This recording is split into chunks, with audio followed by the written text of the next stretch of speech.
Okay, we're going to get started. This is the AVTCORE virtual interim.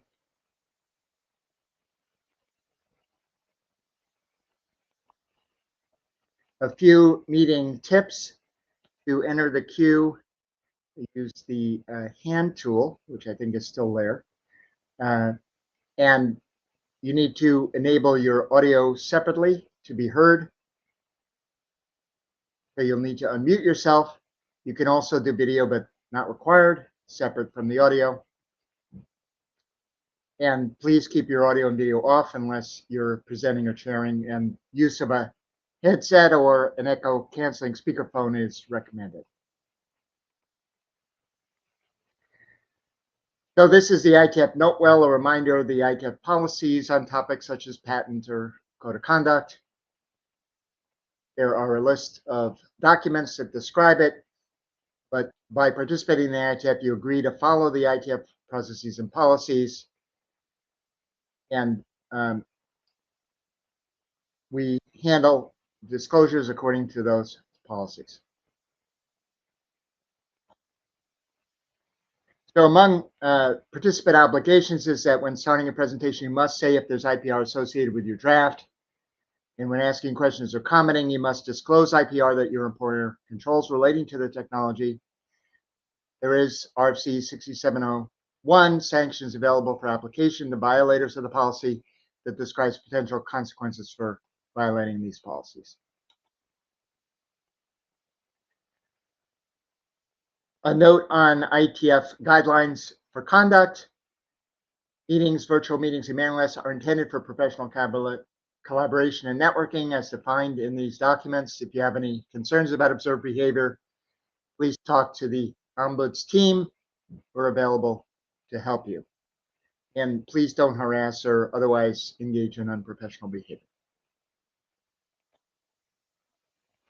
All right, about this meeting.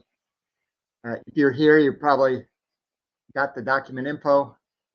We do have the notes available, so we're going to need a note taker as well as a Zulip scribe. Do we have any volunteers for taking notes?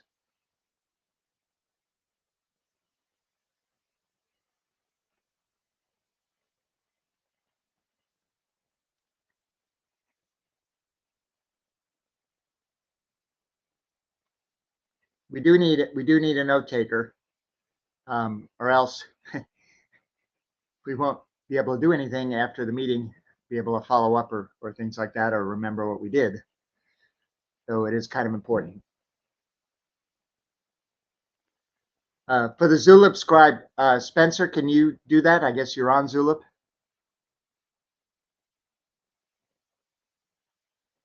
Yes, I can. But we do need a note taker, and preferably someone who's not participating or presenting.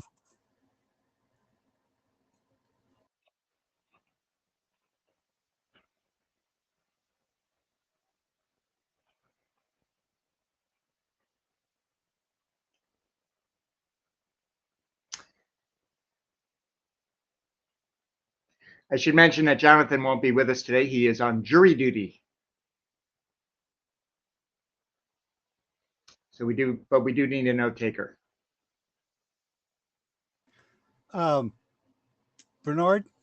Yeah. Thank you for your generous offer to let me off with being the Zulip scribe. I'm willing to take notes instead, but I really need somebody who's coming along, checking what I'm typing. There's no reason that everybody can't do that, but if you can find somebody who is willing to do corrections, that worked really well at the last time I was taking notes. Okay. Well, at worst, I will try to review it, your notes, Spencer, and add in anything I recall. So I think maybe we can tweak through with that. And yeah. I do accept your offer to take notes. That would be great. Thank you. And like I say, I'm mostly thinking about not what you remember, later, but what people remember 30 seconds ago. Right. That's a whole lot easier to get it right. Yeah. Also, and the main thing is to just get action items and decisions and stuff. So it doesn't have to be enormous amounts of detail. But thank you, Spencer. Okay, so we will move on. So a little bit about draft status. Not that much has changed since IETF 120, except that we have now got 3 documents in Auth 48 in the RFC editor queue. And if you are the author of one of those documents, please respond to the RFC editor. They have a few questions before we can publish them. But it does look like we're finally going to get this little cluster out to RFC status, which is great. It's been a couple of years now.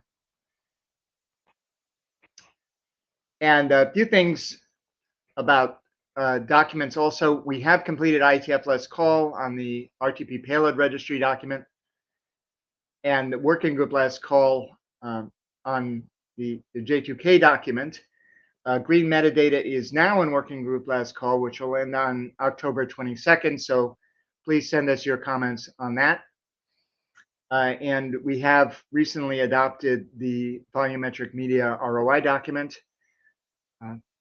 that was posted to the list. S-frame is currently expired, so we'd like to get that going again. We'll probably talk about that at IETF 121 if we can. A little bit about the GitHub setup. We have 3 documents in the GitHub right now. We still want to get documents in there, so particularly things that have been newly adopted, we'd like to get in. And you can basically transfer the ownership to the AVTCORE GitHub, and then once it gets transferred, we'll add it to the activity this week email with a pull request against Mark Nottingham's repo. So anyway, if you're please, if you're one of the documents that's been newly adopted, we'd like to get it into the GitHub repo. Okay, the agenda for today. We have a couple of things on the agenda: the RTP format for subcode stream J2K streaming, the H.265 profile, payload format for volumetric video coding, RTP over quick, point cloud prioritization, and then Harold may come in and say a few words about absolute chapter timestamp, which now has a draft. So I'm going to turn it over to Pierre Anthony to talk about JPEG 2000 RTP payload format. Double muted. Can you hear me? We can. Oh, excellent. All right. So this will be very quick. We completed the last call, and we got some positive support. There are a bunch of minor typos that I've now corrected, and I've published a revised draft. No substantial comments were received as far as I know. So I think it's good to go. And thank you, everybody, for your feedback.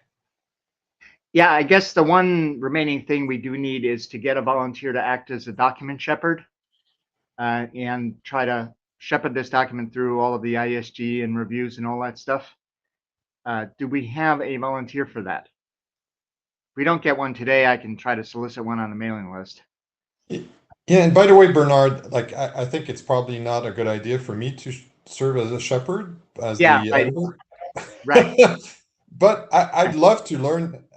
I've always wanted to learn how to do that. So if there's an opportunity to learn, I'd love to do that at some point. Thanks. Oh, okay. Well, thank you for volunteering. We'll probably make use of that. You may regret it with all your other responsibilities. No. Actually, that's been on my to-do list. So Okay. I'm happy to help, but not on this one, I guess. Yeah. Thanks. Right. So we are looking for a volunteer. If we don't get one during this session, we'll try to pound the pavement on the mailing list. It's not that onerous a task usually.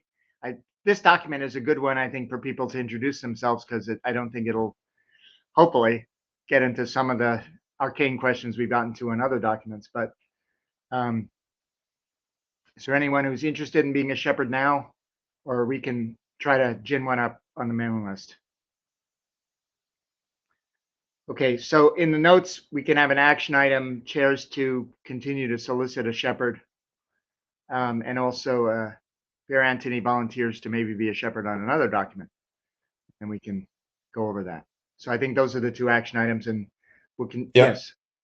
And just a quick question, can I help twist some arms or gently encourage folks to Yeah, be a no, shepherd? that's, if you know somebody who's willing to do it, sure. Or if you can Absolutely. suggest someone privately, I can Okay. I Try can to muscle. encourage them anyway. Well, yeah, we can chat offline. Okay. Because there are a few people in the working group with lots of experience with the ISG, which is helpful for these kind of things. Okay, Thanks. so I think we know what our action items are, and we can move on to the next topic. Thank you. All right, next topic is the H.265 profile for WebRTC. We continue to have progress, and we have with us today are some of the developers who've got some questions, and hopefully we can answer them during this session. So we have a couple of open issues, which I'll go through, and hopefully we'll have an answer on those. Okay, first question is about TX mode text. And currently we say that implementation should not include the transport mode parameter within the SDP. But in Chrome, we do include that TX mode parameter, and thinking about it some more, it actually seems like a good idea because it's less likely to result in interrupt problems. You basically say what transport modes you support, which is basically just SRST, instead of omitting it and then assuming that the other side knows what the default is in that case. So the proposal is to change the should not to a should, which reflects what the implementation actually does, and it seems like it's probably a good idea. So are there any objections or concerns about doing that?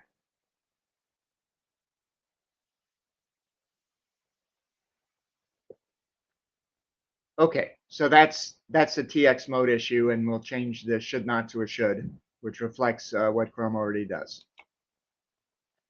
Okay, issue 25 is about TID values in now units. And currently the spec doesn't talk about packetization constraints, but it does look like there could be some circumstances where we could get into trouble if we don't specify anything. In particular, I think the case of most concern would be where non-VCL now units are aggregated with VCL now units. The non-VCL now units are things like SPS, PPS, VPS, stuff like that. And the question would be, in particular, if the non-VCL now units have a different TID than the VCL now units, could stuff get misrouted? So in particular, I think one scenario in which the misrouting could occur is if you had a VCL now unit that was, say, a TID 1, and you aggregated that with non-VCL now units that had a lower TID, that could potentially end up routing the VCL now unit to a lower layer where we'd use bandwidth and stuff, and that participant may not want that higher level video coding layer unit sent to it. So it looks like there's probably room for some advice to be given here. And so let me show you what the current proposal is in PR 28. Basically, it's quoting from RFC 7798, section 4.4.2, that describes aggregation packets, and suggests that a VCL now unit must not be aggregated with a non-VCL now unit with a lower TID value. This is a case that I described where essentially you could misroute the video, higher layer video coding to a lower layer where it didn't really belong, or would use bandwidth inappropriately. So basically the solution for that would be to packetize a non-VCL now unit with a lower TID value separately in a distinct packet, so that could go and wouldn't affect the routing of the BCL now unit. Any comments? Does this make sense? Yanlin, do you have any thoughts on this? Papa, so that means for the parameter sets now units, you expect those does not get aggregated into the AP. Is that what you Well, mean?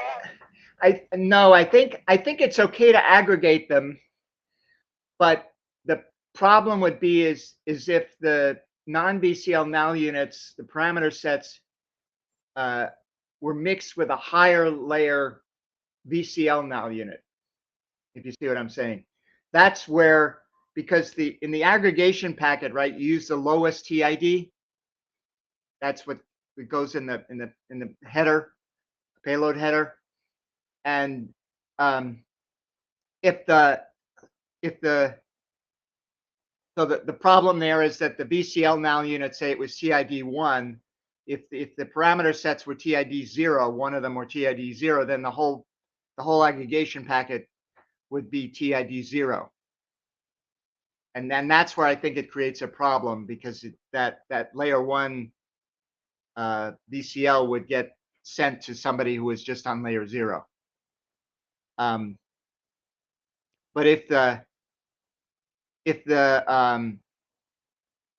so that's what I think the problem is. It doesn't have, but if the non-BCL null unit is at a higher layer, I think it's fine. It'll just mean the parameter sets will go to a lower layer, but I think that's okay. Does that make sense? Okay, I see. But yeah, I'm just trying to think if there's other problematic situations which aren't covered here. Yeah, I'm just thinking about in practice, what type of, do you know any SFM just examine the null unit header for the temporary layer? Well, or yeah, I mean, today, I mean, most of them, well, the big question would be in WebRTC if we support something like the dependency descriptor with H.265, which would be kind of a separate work item, then that would contain a TID value. So the SFM wouldn't have to read the bit stream. It simplifies things. But then essentially what it would do is the TID value would get set in an RTP extension. And that would also be presumably the lowest TID value from, would be set basically the same way as is described here, the lowest TID value in the aggregation packet. So it wouldn't have to parse the now units, but it would just look at that TID value. And then the question is, what would that be? You wouldn't, if the BCL now unit was TID 1, you wouldn't want to have that TID value be 0, because then it would be sending you an extension layer when you didn't necessarily want it. I think that would be the concern of aggregating with a non-BCL now unit that had a lower TID. Okay, I get your point, Bernard. So basically, I'm okay with the current proposal. Yeah, that starts from line. Yeah, we should think if there's any other. Yeah, I mean, the thing I thought was that basically there's no harm done by sending the non-BCL now unit to a lower layer. So I think that's not a problem per se. Like if the base layer gets all the DPS, PPS, SPS, that I don't think is a problem. But it's when it causes the video coding layer to get routed to the wrong layer that's when I think things become problematic. Okay. Anyway, we'll continue to, if you want to put in review comments, or we can ask someone, some of the Chromium people to review it, just to make sure this is right and we're catching all the issues. Sure. That would be great. Okay. So the next issue is issue 22 with receive-only codecs. We've discussed this in previous meetings. And the WebRTC working group actually met at TPAC 2024 and talked about this. And they agreed basically that to conform to RFC 3264, section 5.1, basically the normal way that offer answer works. They had considered other things, but decided it was best to just stick on the straight and narrow.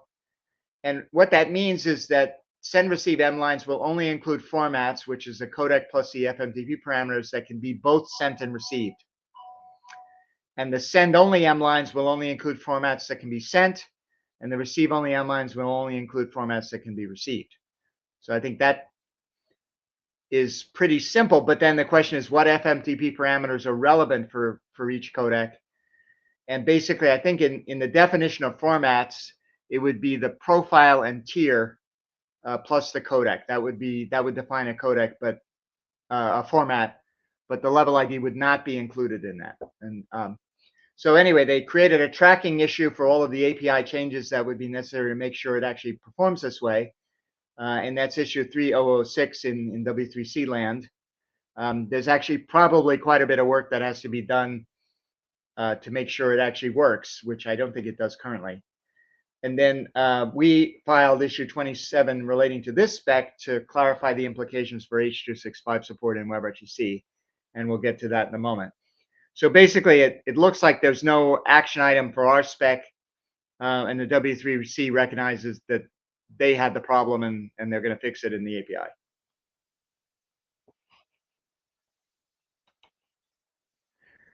So this is issue 27. And the proposal is that we'll assume level asymmetry so that we don't have to have the same level ID on both sides. And we'll only advertise the highest supported level ID for each profile and tier. And so the implication there is for a send receive M line, the offer will have the highest level ID that the offerer can decode, and the answerer will be have the highest level ID the answerer can decode. And then on a send only M line, it's the offer will be the highest level ID that the offerer can encode because it's sending, and the answer will include the highest level ID that the answerer can decode. And for receive M line, it's receive only M line, it's the opposite. The offer will include the highest level ID the offerer can decode, and the answer will be the highest level ID the answerer can encode. So let's try to talk a little bit about this in practice. I know, Jonathan, you had had a bunch of questions, and hopefully the working group will think the answers make sense here. So I guess the first question would be, if you have an offerer that can encode and decode up to level 5.2, and the answerer can only encode or decode up to 3.1, what do the offers and answers look like for the different directions? So for send receive, the offer includes the maximum that can be decoded, which would be level 5.2, and the answer would include the maximum that can be decoded by the answerer, and I think that would be level 3.1. And for send only, it's also 5.2 and 3.1, and 5.2 and 3.1 for receive only. So basically the offer and answer looks the same regardless of direction. Jonathan, do you have any comment on this? Does this make sense, do you think? Yes, this looks good to me. Okay. So then you had another question, which we'll put up here, which is if where the ability to decode and encode is asymmetric. So in this case, the offerer can encode up to 3.1, but decode up to level 5.2. This is actually a pretty common case. And then the answer is still, I think, encode and decode up to 5.2. So answer is symmetric, the offerer is not. And here we have for send receive, we said the offer would include up to 5.2 because that's the maximum that it can decode.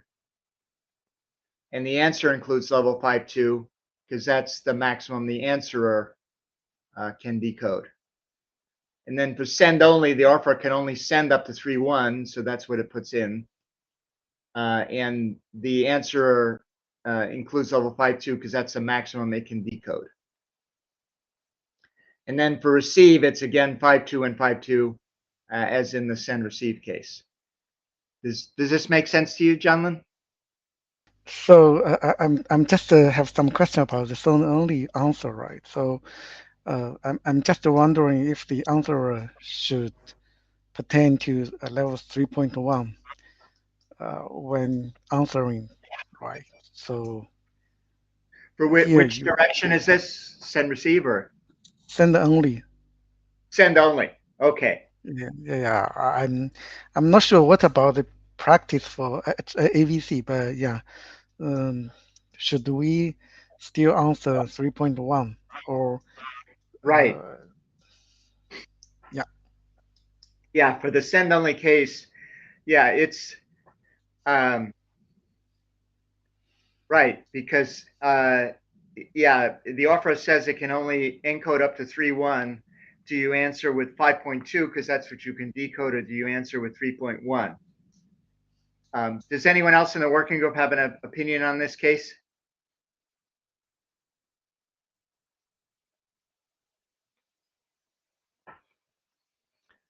I'm going to ask you, Harold, do you have an opinion in the send only case, whether the answer should answer with level 5.2 or 3.1? I think it should answer with 5.2. Okay. Because it's, if it changes direction, it should end up with a 5.2 situation, and it doesn't tell the offerer anything interesting if it sends answers. I have read your answer and your offer and I'm returning it. No. Right.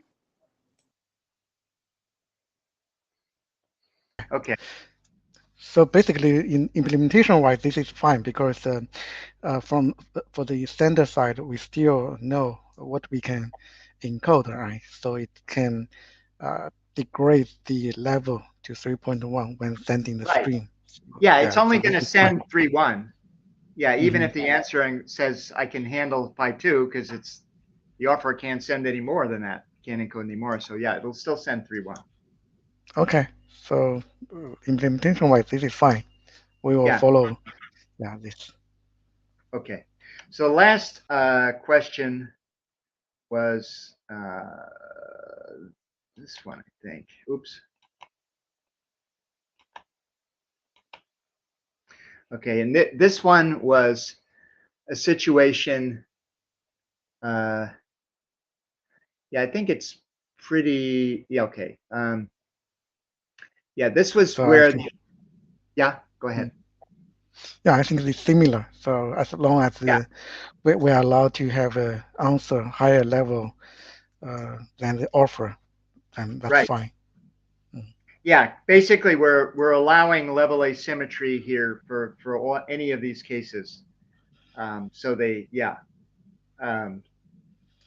So like in the send receive, right, the offer will indicate 3.1 and the answer will say 5.2. Okay. All right. So that we still have to have a PR that clarifies the way this works, but I think it seems like we agree on what more or less what the behavior ought to be. And hopefully this will be implementable and we will be able to get this in there. Any other questions, or we'll move on to the next item? Okay, thank you. Okay, turn it over to Lori. Thank you, Bernard. Let's first do an audio check. Can you guys hear me all right? Yes. All right, brilliant. So this is short and sweet. If you move to the next slide. After the working group last call, we received still a couple of questions regarding our draft. And one of them was about the need to clarify the offer answer mechanisms partially or fully ignorant P3C receivers. These are actually very good questions, something you probably have thought of when you were authoring the H265 RTP payload draft. In our case, it can become quite complex very fast, and we were actually thinking how we should handle this. But eventually we came to the conclusion that it may be left to leave these things out for the implementation to figure out. So the rationale for that one is that there are some scenarios where a V3C compliant receiver could, for example, understand some of the parameter sets that it receives to figure out that one of the video streams contains a full view of content that can be played back in a regular video player, for example, and use that to gracefully display some of the content at least. There were other scenarios as well that we could think of that may benefit of a similar type of fallback. And it is probably just easiest to leave it up to the implementation. And this is what we then wrote into the specification text to indicate that it is really up to the receiver to figure it out whether or not it wants to receive any of V3C content, even though it doesn't necessarily understand it fully. And yeah, this will then hopefully give the flexibility needed to deliver these services. And with this, we proceeded to close the issue. And I wonder if anyone had a time to review the revised draft after we make the edits. It's maybe one paragraph of text describing this flexibility.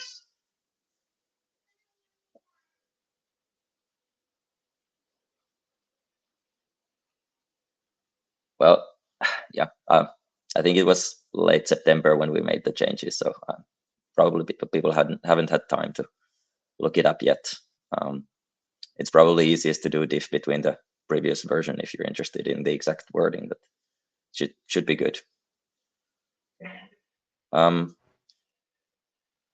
Yeah, so that brings us to the kind of next topic. It was our understanding that we should do another round of working group last call to gather one more round of comments, because we ended up making fairly significant changes to the spec, like some fundamental changes even. So it may be beneficial to do this round again and collect further feedback from the group. So I was wondering when we could start that. Well, we should put an action item down to start the working group last call. We can probably get it started sometime before IETF 121. So put that down as an action item and that the chairs will take on. Brilliant. Thank you. Just a question, since these kind of cases are tricky, as you mentioned, has there been any testing with, to test out how things behave and that all of this kind of works as intended? So yeah, we have our own prototype, which we've tried. The thing is that we've implemented some of the fallback mechanisms, not like the ones that we could think of, but I'm sure there are other ways of handling this. I would like the opposite would have been to totally require compliance, that the receiver would fully need to understand the V3C content that it receives in order to stream any of the data. And we felt that that might be a little inflexible for some scenarios where a convenient fallback mechanism could be used. And I don't know, maybe can we include testing as well? Like some people might be simply curious to see what is there in the video data, even though they don't make much sense to the naked eye. Okay.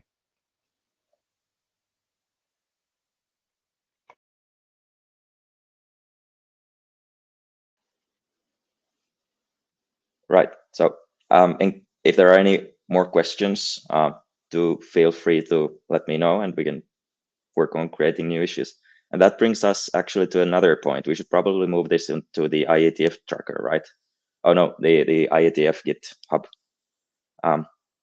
Who should I contact? That would be to great, get that started? because yeah, that would be good to move it. Yeah.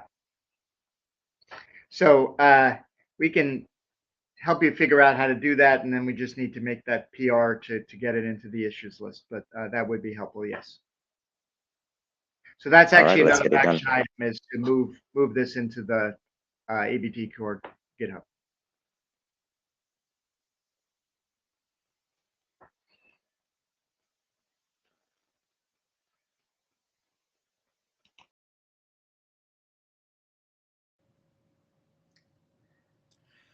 Bernard, could I do a quick scribe interrupt? I am Yes. co-author on this draft. It would be good if somebody was taking notes, at least as well as I am, in addition to me, preferably instead of me for this. Okay.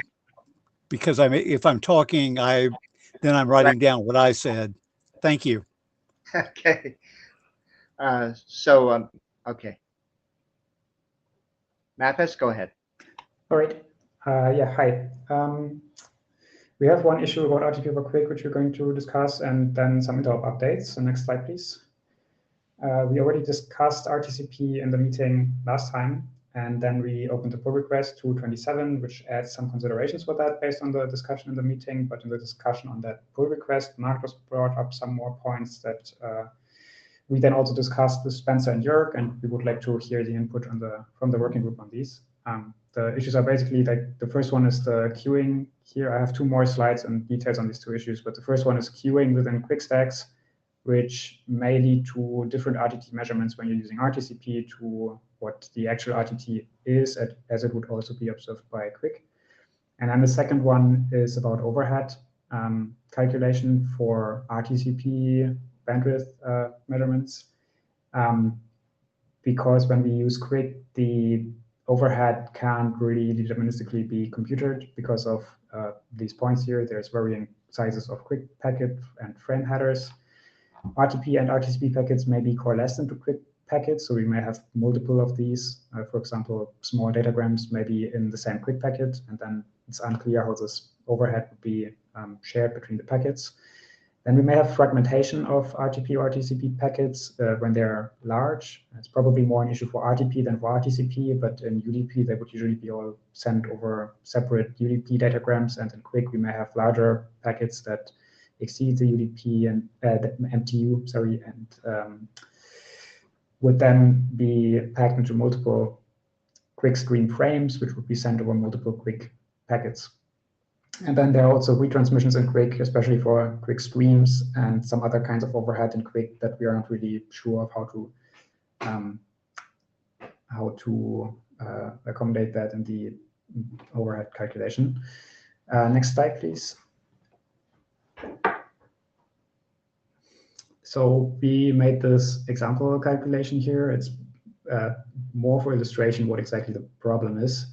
If we want to calculate the overhead for RTP or RTCP in Quick, we of course have the IP and UDP overhead. That's also for RTP over UDP, but then for Quick, it becomes a bit hard to calculate because the Quick short header packet has 1 byte header, but then up to 20 bytes connection ID, and then a sequence number of 1 to 8 bytes, depending on the size of the sequence number. For smaller sequence numbers, maybe short, but the variant encoding in Quick would be larger for larger sequence numbers. And then for stream frames, it's similar. We have a 1 byte type and again a stream ID, which is smaller for smaller stream IDs, which may happen in the beginning of a media stream. But if you're using Quick stream per frame, where you open a new Quick stream very often, then that may be larger in later times, like after the longer the video or media stream is going on, the larger the ID would become. And then there are optional offsets and lengths, which would be a problem. Offset would be a problem if we have packets, RTP packets spanning multiple Quick stream frames, because then the later packets would all have an offset and pointing to where that payload begins in the stream. And the length would be a problem if there are other frames in the Quick packet following that stream frame. So that's not always there, but sometimes. Similar for datagrams, we have 1 byte of the frame type and then an optional length if there are following frames in the same Quick packet. We say 1 to 2 bytes here because the length technically could also be up to 8 byte, I think, because it's a variant in Quick. But since it would be bound by the MTU size for datagrams, we set 1 to 2 bytes here. If we have very large UDP datagrams, then it might be larger. And then we have the RTP over quick flow ID, which is also a var int and maybe 1 to 8 bytes. That one is constant, so it will stay the same over the duration of the media stream, but it may also be, because it's a var int, it may be 1 to 8 bytes. And depending on how many media streams you have in that connection, you may need to use larger IDs, or depending on how you assign them. And then I tried to sum up in the bottom how that would look like for streams. For IPv4, if I didn't miscalculate anything, that would be something between 33 and 90 bytes of overhead, and IPv6, 53 to 110, and for datagrams below. Then with some more estimates of how these values would probably look like, instead of just taking the minimum or the maximum, we try to calculate some reasonable values, for example, for streams, either 20 or 40 byte for IP headers, then 8 byte for UDP. And I think we calculated with 1 byte of quick short header packet, which is always there, estimated about 8 bytes of connection ID, which is a random guess, could be anything else. And then the sequence number, I think we calculated a couple of hours of media stream for a stream of 100 Mbit per second or something like that. And that would probably mean that we at least have sequence numbers up to 4 bytes. If you need a longer stream, or if you have other parameters, that may, of course, also be larger. And then we calculated similar values for the stream frames themselves, for stream IDs, and estimated something between, like for IPv4, about 51 bytes of overhead, and IPv6, 71 bytes, and the similar values for datagrams below. Now we would like to hear what's the working group's opinion on what exactly the draft should say about this. We don't think it makes sense to put exact values for this in here, but we could, for example, say that the IP and UDP headers need to be considered, because that's also the case if you interop with RTP over UDP. And then we could probably come up with some guidelines for how to accommodate the quick and headers and stream and datagram frame headers, but we're not really sure what exactly we can say about this due to this. And keep in mind the points from the slide earlier that this is a calculation for if we have one packet per, one RTP packet per quick packet, but because of the points I made on this previous slide, that may not always be true.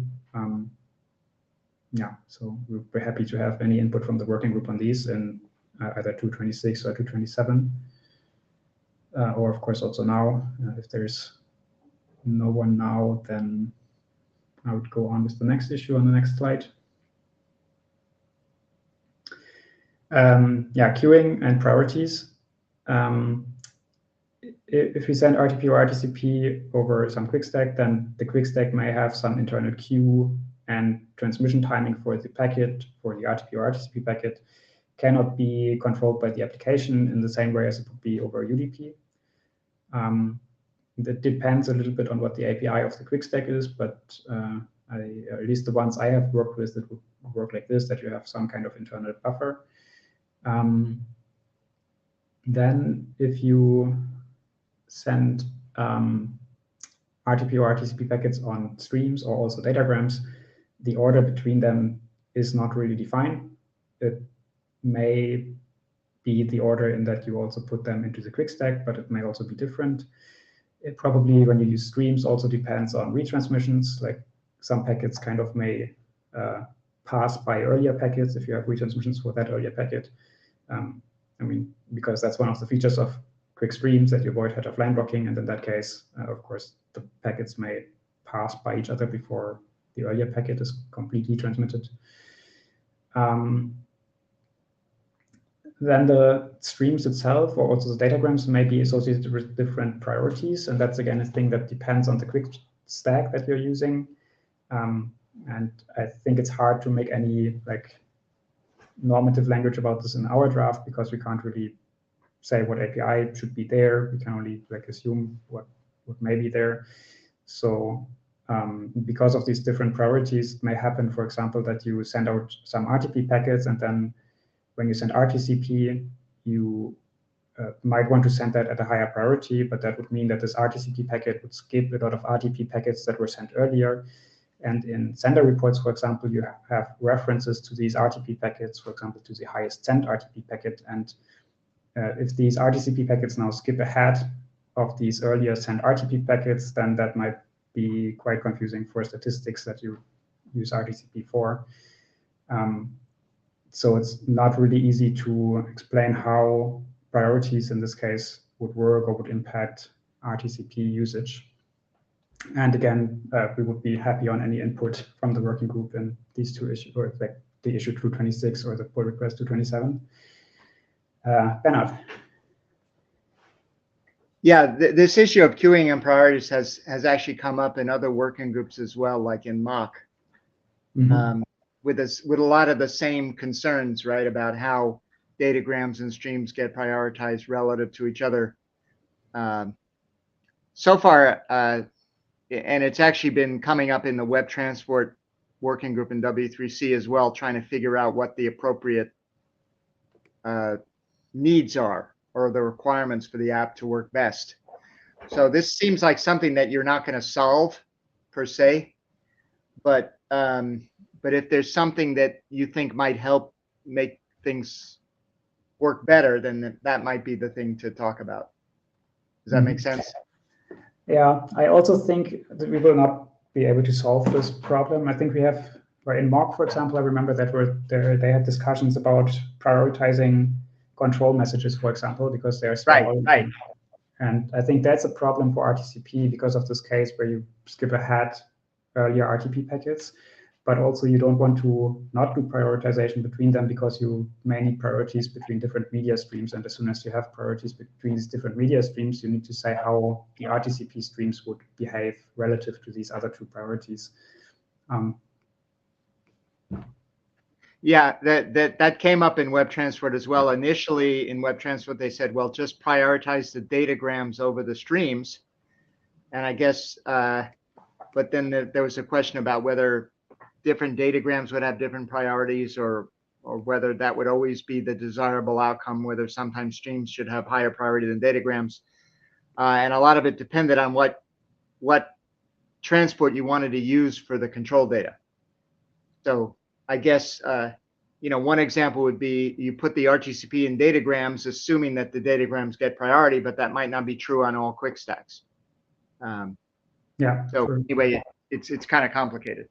Yeah, I think one thing we might do in the draft is just to explain these cases that could happen and try to best cover what we think may happen in deployments, and make sure that people who implement this know about these issues, and because giving real guidance on what exactly to do will be hard, I guess. Yeah, and it'll depend. I think what we're seeing is that I guess not all stacks are doing the same thing. Yeah. So, yeah, I think that's a good approach. All right, Spencer. Yeah, thank you. I just wanted to say back on the previous slide about overhead. So the point that so we were saying basically we can't figure this out, so ignore it in a previous version of the PR. And Magnus was saying basically, but if you're ignoring the overhead because you can't compute it well, that's basically telling the RTCP overhead estimation that the cost of sending RTCP packets is basically zero. So you can send as many as you want. So the point from Magnus was not for us to have a great estimate. It was for us to have a estimate that was better than ignoring what the overhead we know will be there is going to be. But as we said, we actually don't know what the what acts might be in the same packet occupying space, and things like that. So our thing is basically to come up with a big enough number that the RTCP bandwidth estimator is not coming up with really bad estimations. Magnus, is that kind of what you remember? I think Magnus is not here. Oh, so Mattis. Oh. Hey, yeah. I'm thanks good. for that. I've this is the third meeting I've done that in. Sorry.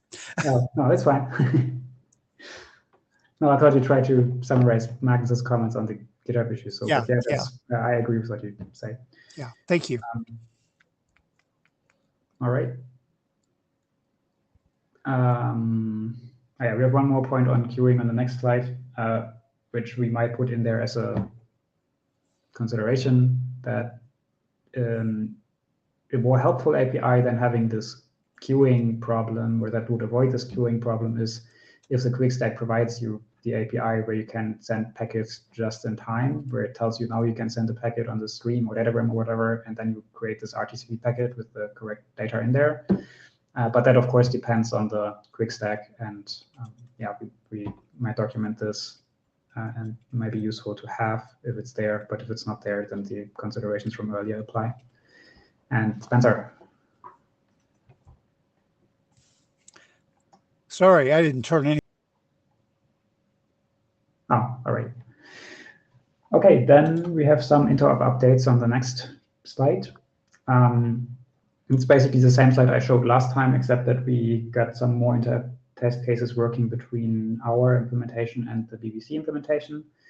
We didn't do any updates between Lorenzo's and mine in this time, but there's now basically one issue between BBC's implementation and our implementation, which is about reset stream, because the BBC implementation regularly resets streams when we're sending every packet over a new stream instead of closing them with Fin. And I had this problem in Morg before, I think, where I had interop with an implementation that tried to do this, opening new streams for every frame, and then instead of closing the stream with a Fin, they would reset the stream, because at some point it doesn't make sense to continue sending it, and they basically don't do retransmission for that then. The problem is if that reset stream arrives at my implementation before I'm able to read all the data from it, even though I might have received all the data, the implementation of the quick stack doesn't let me read the data that there is, because it may not be complete and it just drops it. So there's this problem that we might be able to fix at some point, when either I'm able to read all the remaining data or they close streams with Fin instead. But that may, of course, also include retransmissions if you don't do it early enough, or kind of, or you could send Fin, for example, and then reset stream afterwards, I think. But yeah, so that's the only case for these 6 cases that doesn't work yet.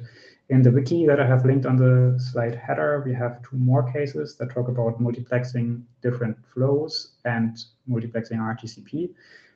Both of them are not implemented in my test application, and I don't know if they're supported by BBC or Lorenzo's implementation, but we still have to check these in future interop tests. And then Bernard. Yeah, I think, reset stream is another area where I think quick stacks are behaving differently. And we've seen this in web transport as well. So I think the thing to do may be to document the issue and point it out. I'm not sure that this is going to converge all that soon. Yeah, all right. We'll do that. Then I think the next slide is already the last one, with some next steps, and that's solve this RTCP issue. If you have further comments on that, please do so on 226 or 227. We will continue doing interop tests, and if you know of other implementations, or if you want to participate yourself, then also please let us know.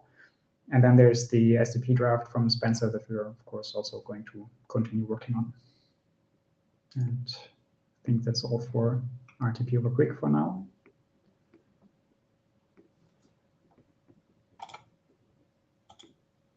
Thank you, Mathis. Sure. And I think the next one is also me. Yes. All right, we submitted this new draft. Next slide. Maybe some background why we did this, or what it is about. It's about prioritization for point clouds or specific regions, or specifically attributes of point clouds in specific regions. Point clouds, for those who don't know, is data structure that's used for representing three-dimensional data, and it's basically a long list of points in three-dimensional space. And each point in that long list can be associated with 0 or more attributes, where the attributes could be things like color or reflectance of the point, or distance to some sensor, or time, or anything like this. Point clouds can be acquired by LiDAR devices, radar devices, multiple camera setups, things like that. And example use cases for this are, for example, a 3D representation of surroundings in vehicles. There is a MPEG codec for point cloud compression, which uses geometry-based point cloud compression.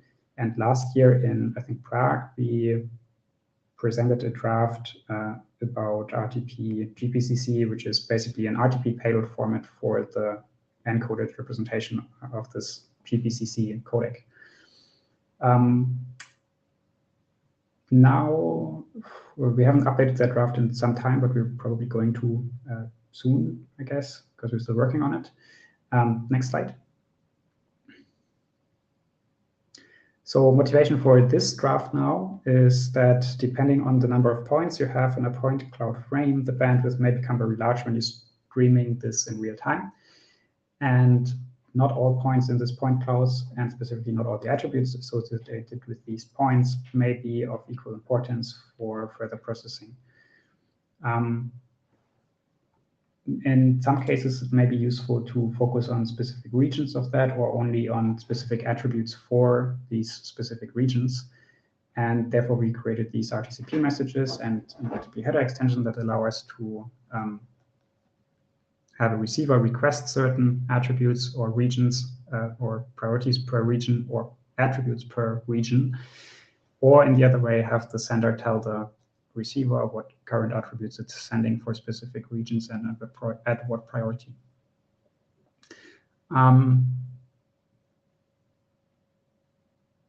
Yeah, next slide, please. So the basic encoding for these RTCP messages is that we use an octree encoding.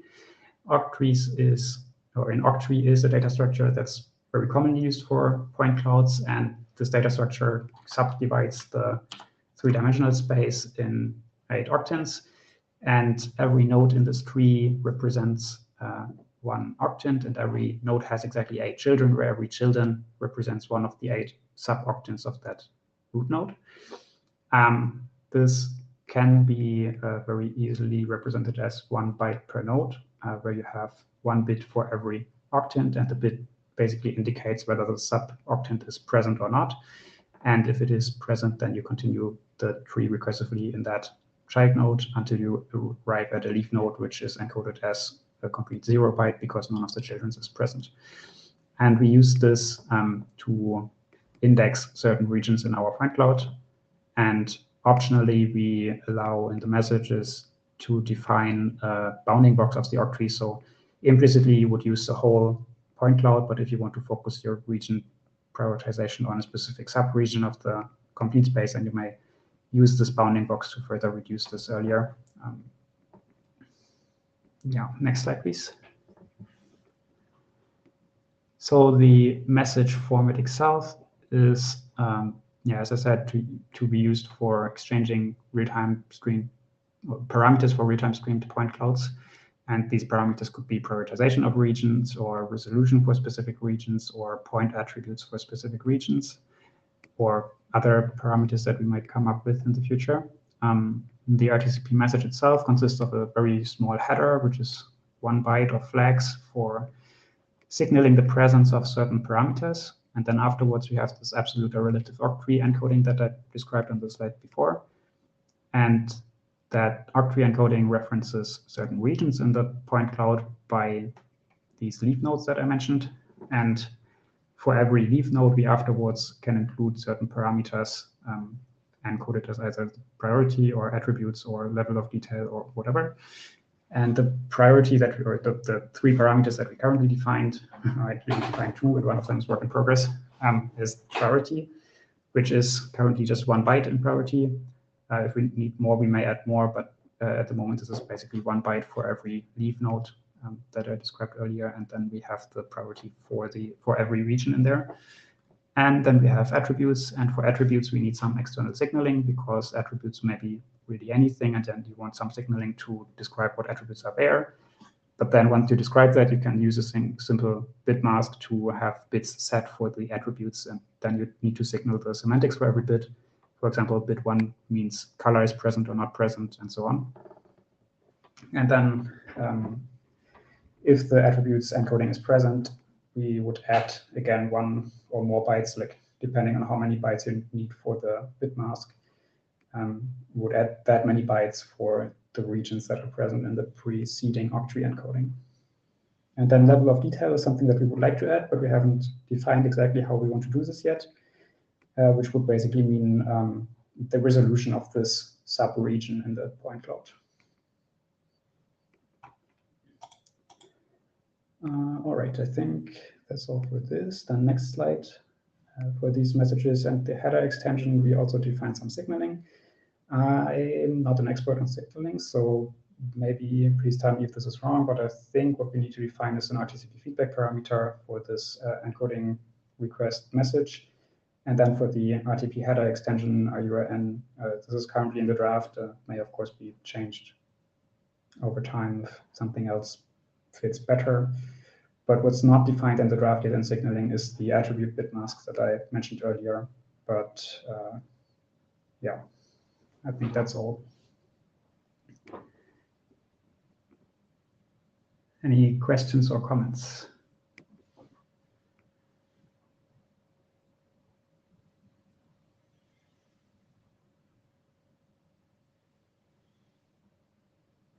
If not, then yeah, we are working on an implementation with this and doing some experiments. Maybe we can present something of that later. I don't think it's ready for adoption or anything like that yet. It's more like an FYI, and once we get there, we will give an update. And then, thanks. Okay, Harold is going to give us an update on absolute capture timestamp. Yeah, so the big news here is really that, well, the draft is out. So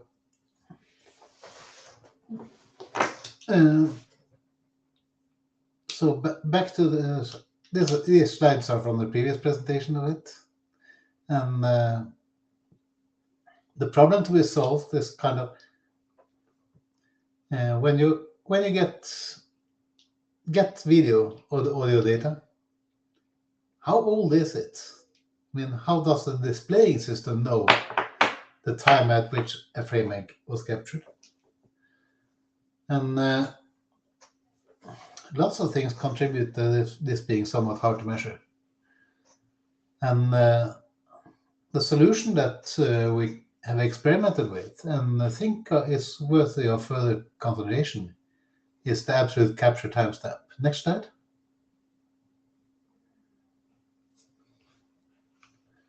So in a very simple system, there's no problem.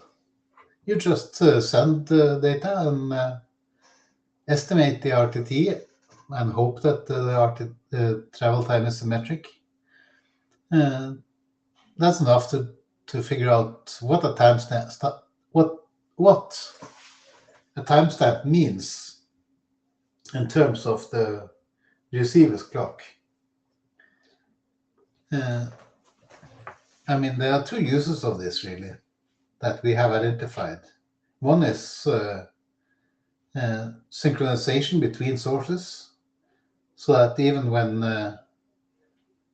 when sources are on different clocks, we can estimate to some degree when they match up. The other one is actually the delay measurement, that we can get a good guess at how much time did it take from the capture to the display at the receiving end. We call this a glass-to-glass delay. It's not that interesting for an individual session, but when you do statistics, it's kind of very useful to have. Next slide. Of course, when you have a complex system with relays, it doesn't quite work that way, because each relay has its own hop, and it's not telling the ones further down the chain what the delay properties of the previous hop was. And that's what AVT capture timestamp is trying to fix. Next. So I actually carry two 64-bit timestamps. One is the absolute capture timestamp measured in the capturer's clock. And the other one is in the opinion of the last sending entity. How far off was that clock from the sender's clock? And the sender's clock being the clock that the sender uses for RTP timestamp in sender reports. Next. So we do need to address clock drift. We do need to test how well it works for synchronization. But we have some experience doing this stuff now.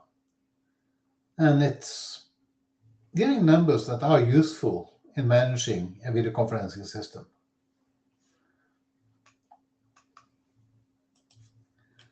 So the draft is out, as I said. Draft always run the ABS capture time. I tried to make it ABS capture timestamp, but that name was too long for the internet drafts. It's a GitHub repository under my name. And I'd like to have your opinion on it. Issues, things that you don't understand, things that you would like to have explained better, ideas, and of course the question of, should we take this out to standards? So that's it for me. Questions, comments? Bernard? Yeah, so I read the draft. Thank you, Harold. And the draft, spun a lot of questions in my mind about all the scenarios you could implement with this. And so one question that came to mind was the specific use cases that it was intended to solve. And as an example, I was reading it and it talked about a mixer, and I wasn't sure whether you meant a mixer or a forwarder.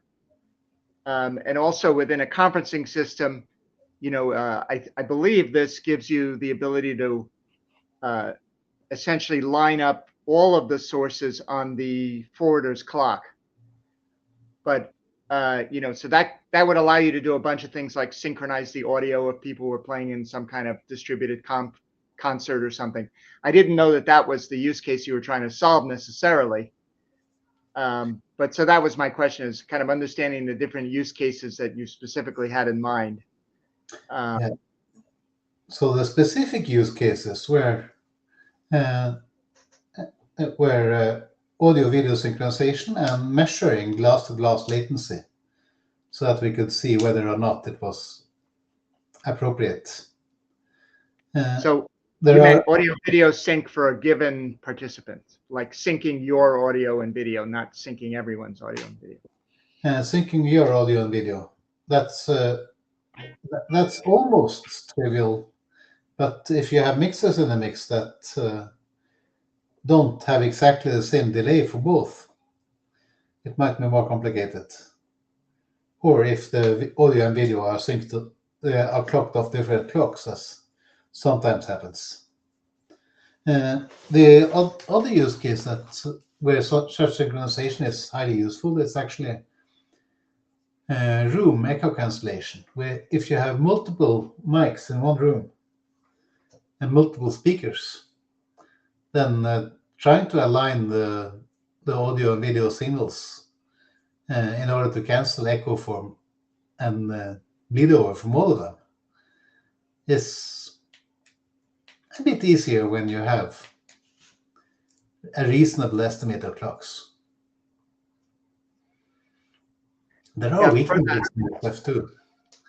For the mixer use case, one question which came up was, there's lots of ways that mixers can operate. You can, for example, get multiple CSRCs in one packet, where you combined audio from different people, different participants. And so that was one use case which confused me a little bit. I wasn't sure that it was applicable to that, or what even ABS capture timestamp would mean if you were mixing in like Harold's voice with somebody else on another continent, and giving me this mixer packet with different CSRCs. There's a sentence in a draft about saying that if you have CSRCs, you want the ABS capture timestamp belonging to the main CSRC, however that is expressed. Okay. All right. So that's the code. That's reflecting the current code. Well, thank you. Okay, so I'll be in Dublin unless you have meetings on Friday, and I would like the working group to have an opinion by that time about whether we should adopt this draft as a working group draft or not. Is it interesting?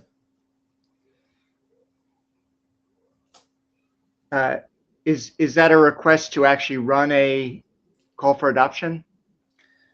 I think it's a little bit early to run a call for adoption. I would certainly like to see in the GitHub people commenting on the draft and possibly saying that they find it useful. But a call for adoption after Dublin should be a reasonable request. Okay, so for now, the request is just for people to comment in the GitHub, and then at IETF 121, we'll talk about the call for adoption. Yeah. Yep. Okay, that's it for me. Any other questions from the working group?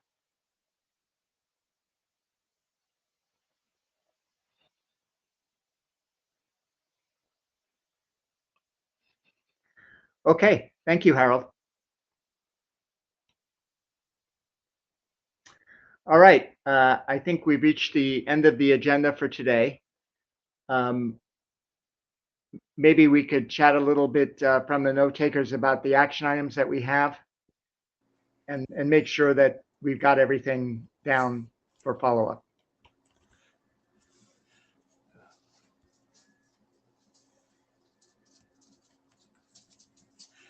Yeah, I'm just searching for the word action in the notes, and this for the J2K streaming draft, 2 action items.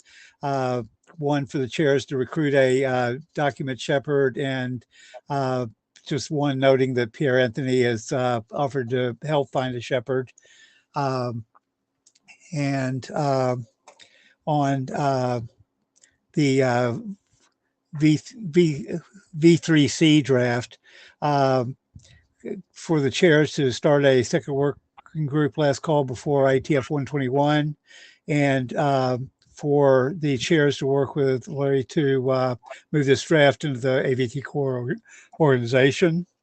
And actually,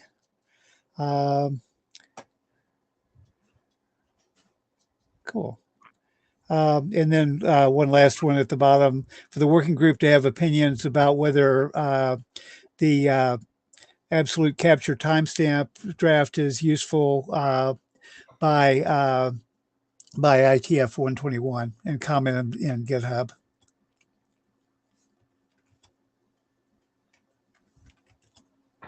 Okay, so there were no action items for Rock. I think on Meta's slides, on our slides, the action items were basically continue. We got the one open PR that we're working on. We've got the interrupt testing that's going on, and then work on SDP, which is not actually the rock draft. But nothing for the chairs or, No, Okay. not that I captured. okay. Does that sound right to the working group? Yeah, I think it's right. Yeah, sounds right to me too. Just if there are any more opinions from people about these issues that we discussed, it would be nice to have the discussion and the issue, like the comments. Okay. Cool. And all right. Yeah, I think that's captured everything that in terms of action items, unless anybody has any things that we missed.